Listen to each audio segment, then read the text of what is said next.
বিয়ের আগে টানা কয়েকদিন পকেট শূন্য থাকলেও গায়ে লাগে না, কিন্তু বিয়ের পর পকেট শূন্য অবস্থায় কয়দিন চলা যাবে।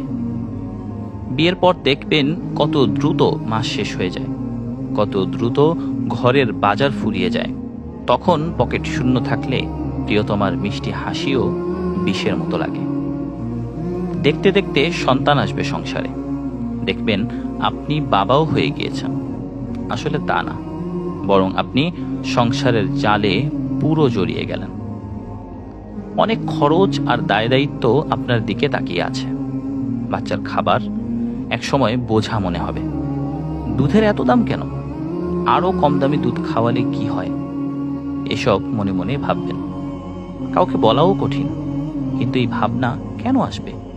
কারণ আপনার পকেট ফাঁকা, অথচ ঘড়ি ক্যালেন্ডারকে সাথে নিয়ে এগিয়ে যাচ্ছে।